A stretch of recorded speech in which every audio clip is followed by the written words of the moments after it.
let's get into our who it could have been. And today we're actually going to be doing a slightly different version of who it could have been. Following up on our talk of Star Wars Attack of the Clones last week, today we'll be talking about Star Wars Episode 6, Return of the Jedi. Now, the film was directed by Richard Marquand, 1983 release, and I think that there's a spirited debate among many that it may be the weaker of the original trilogy, but it has led to a lot of speculation of how it could have turned out if it had a different director. How it could have been.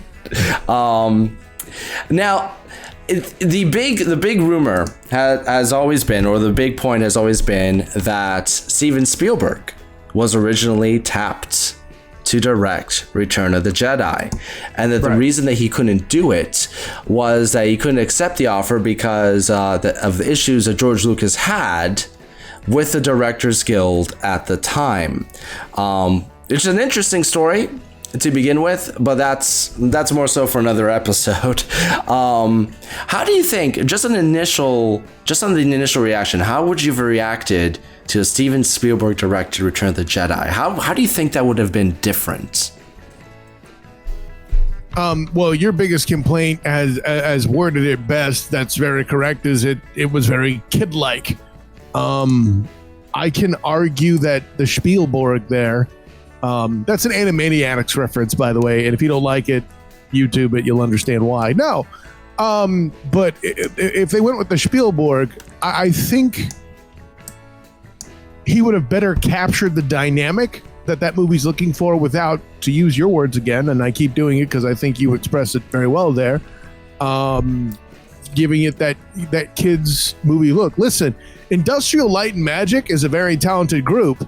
You could get them involved and have that feel of wonder and stuff without it feeling like a kid's movie, okay? Industrial Light and Magic was involved with Spaceballs. Ain't no one trying to tell you that's a kid's movie. Do you catch my meaning? I mean, they got their kickoff from the original Star Wars. I mean, that put them on the map. I mean, I found that out the other day, that Industrial Light and Magic was actually involved with Spaceballs, and it blew my mind. Like, it was, a fifth of the budget was in special effects. How many comedies have a fifth of their budget in special beep in Fireball Defense? How often does that happen? Hell, for our budget, I have to do my own voices when I say Fireball, okay? Put that in perspective. Well, George Lucas was always very, for as much crap as he gets, especially because of the prequels, he was always very laissez-faire when it came to people making fun of Star Wars. He gave Spaceballs his blessing, if memory serves. But what was the stipulation? Do you remember? I do not.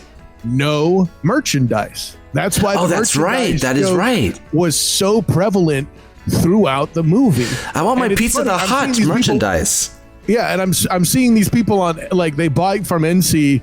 There's a Spaceball Facebook group I'm a member of, and like somebody actually bought Spaceballs the face mask. So, like, you know, I guess that agreement didn't cover Etsy people making their own and selling it. But, I wonder if it extends to the Disney ownership of Lucasfilm. That's an interesting question at this point too, because listen, bro, if you came out with a barf figurine, I'd be all up on it. You'd be throwing yourself at it. Dude, like, I want John Candy on my bookshelf. What about it? Who knows? Maybe when I get it built up, he'll be right here next to JJ Watt. I can't rule that out. Half man, half dog. He's his own best friend. That's right. And when you're telling jokes that bad, I have to be my own best friend and laugh. I was quoting the movie. I know, but I'm trying to... Shut up, Demos. You're the host. I'm supposed to make fun of you. That's my job.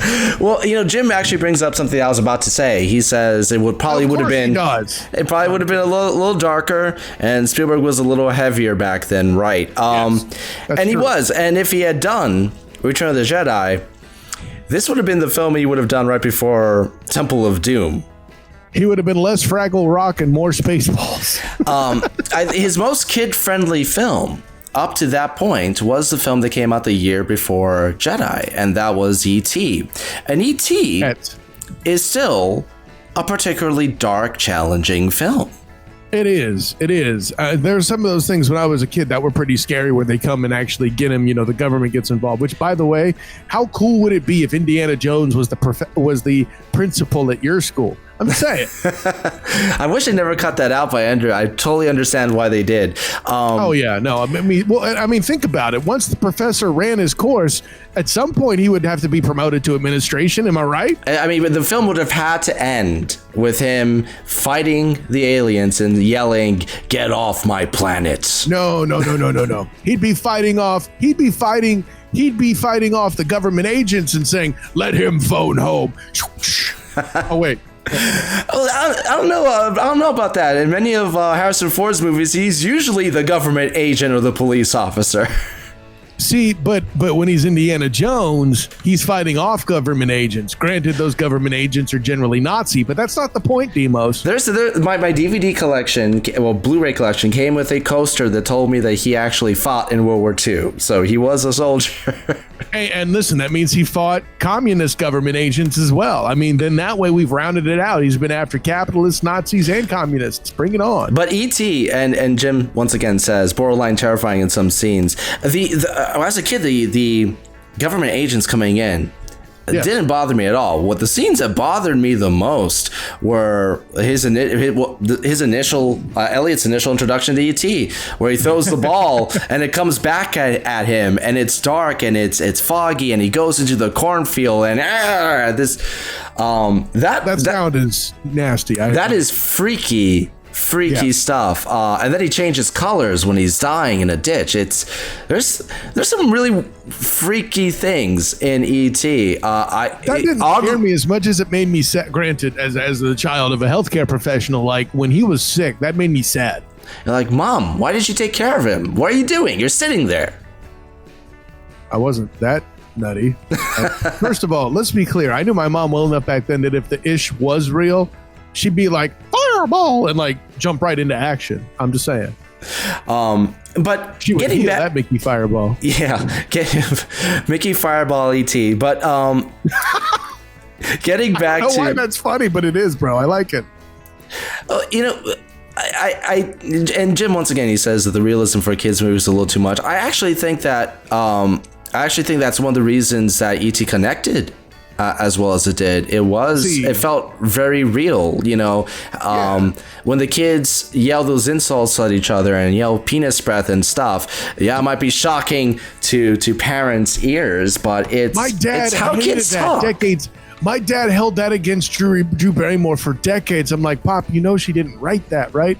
Like, and by the way, if we're going to talk about movies being too real, you're going to get on to E.T. By the way, Old Yeller. Okay?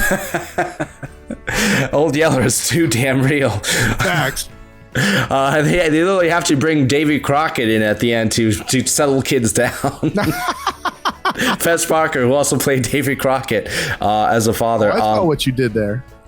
But oh man, imagine a new remake of E.T. where they fuse the plots of Old Yeller and E.T. Old E.T. It'll be the Logan of the E.T. universe. The Logan of E.T. Oh God, that's ridiculous. Old man terrestrial. What? Oh shoot! You almost made me curse on that one. That was silly. Listen, man. Here's how they remake films and like the goal is to do the whole it's dirtier and grittier. How do you make Old Yeller dirtier and grittier? Like after he has rabies, he becomes a zombie. I mean, like, what's left? That film can't be touched because anything they try to do, I would suspect, would be saccharine throughout. Because Old Yeller isn't just dark at the very end; it has a very dangerous feeling throughout. It has some cutesy moments to offset, but it's a tough film. I know there are moments of their struggle and sadness, but like, you knew they were going to be because the movie's called Old Yeller. Come on, Mickey Fireballs. Old Yeller will bark, and in dog speak, it'll be hicketus ficketus, Mickey Fireball, and everything's fine. But like, when that chick says he was mad, I'm like, from that moment on, I might as well have stopped watching. You know there was a sequel to Old Yeller called Savage Sam. It was the son of Old Yeller fighting kidnapping Indians. It's probably one of the films that Disney doesn't really want to market anymore. Yeah, kind of like Star Wars people want to pretend the Christmas special didn't exist. But getting back to Return of the Jedi somehow from Savage Sam, son of Yeller. I think that a lot of people's instincts would be, oh, he would have made it cutesy, and I definitely don't agree with that. I don't think the overt cloying nature that one would suspect from a Spielberg film that really didn't emerge. Maybe until the Hook, maybe, but even then, dude, I could see a Hook feel to Return of the Jedi, though. I mean, for the parts with the Ewoks, let me be clear. Like, I don't want, Luke jumping into the scene with the Emperor and Darth Vader going bangarang. That's a bridge too far. I'll agree with that. But can you imagine?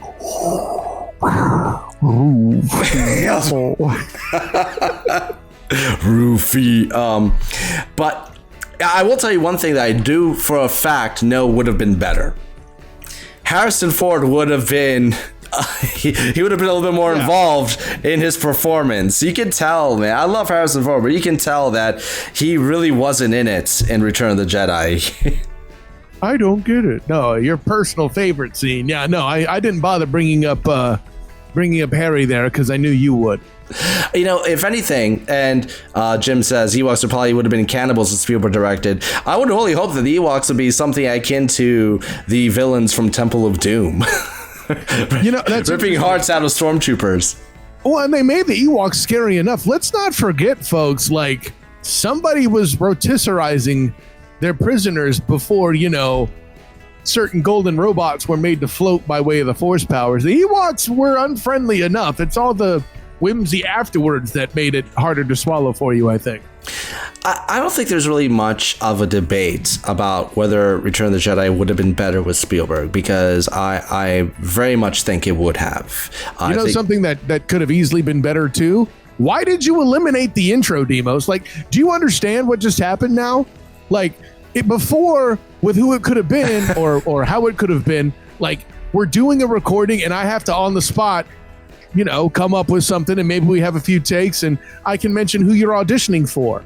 Now that we're doing a live stream and you're going to have that intro's coming at any moment. I spent 2 hours during the afternoon trying to come up with whom you're going to audition for the part, and now you didn't even do the Micker Fireball intro. See, that's why I didn't get the part, because I was late for my audition.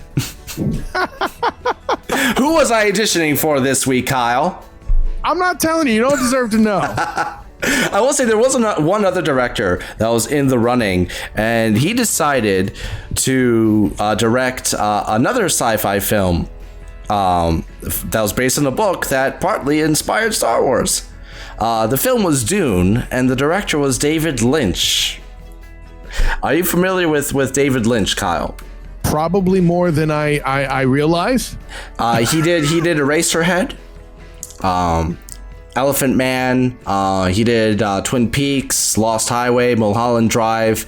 I don't necessarily think that this would be another case where it would. I actually don't think it would have been better with him, because he tends to lead very, very dark and very abstract. But I would have loved to see what his iteration of the Emperor and those throne room scenes would have been, because if it was anything like Twin Peaks, I would have liked to see the Emperor like speaking backwards and having this big crazy ass red room or something. I mean, I'll put it this way: like, I don't know how you get dark with the Ewoks. I mean, that's a tough sell for me. But I mean, how do you get more? It would be interesting to see somebody with darker hands, lacking a better term to put it, handle let the hate flow through you. That would be interesting to observe. I mean, you don't follow up your darkest film by hiring what could perhaps be the darkest director in terms of the themes that he explores in his films. I mean, listen, at the end of the day, we could be thankful it wasn't Joel Schumacher. That's all I'm saying. And he was around at the time. He did The Wiz around that same time. By the way, like, I mean, you're trying to put together all these top stars of color, and then you name it The Wiz. And I'm like, how do you think that goes right with that title? Anyways. The problem with that film was that the Broadway show wasn't bad, but right. the movie just it didn't work.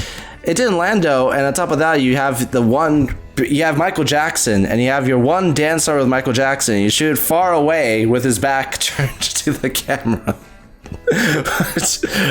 Regardless, no, Jim, I could not get the part for Wicket. It would have been way too much of a tall order for me.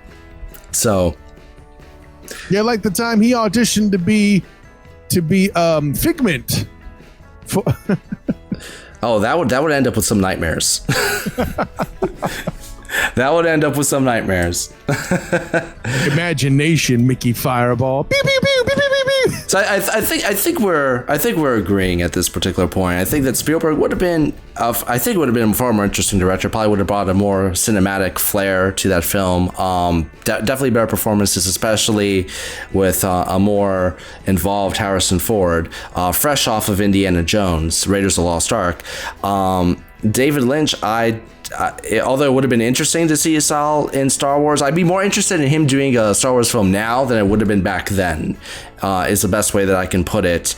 But yeah, that's where I'm leaving it, unless you got anything else. That was a pretty easy one. Of course it would have been better, and it would have, I think, I said it before, I think I think Spielberg could have handled the, what's his word, whimsy of the project, and still, but not done it to where it felt like a child's movie. That's where I'm actually. E.T. might something of a cross between E.T. and Raiders.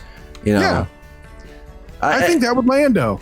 I honestly, Spielberg, if you think of the stereotypical type of film that he does, would have been it's actually shocking to see, especially with his involvement with Lucas, that he didn't do it. But that's just going to have to be a story for another day.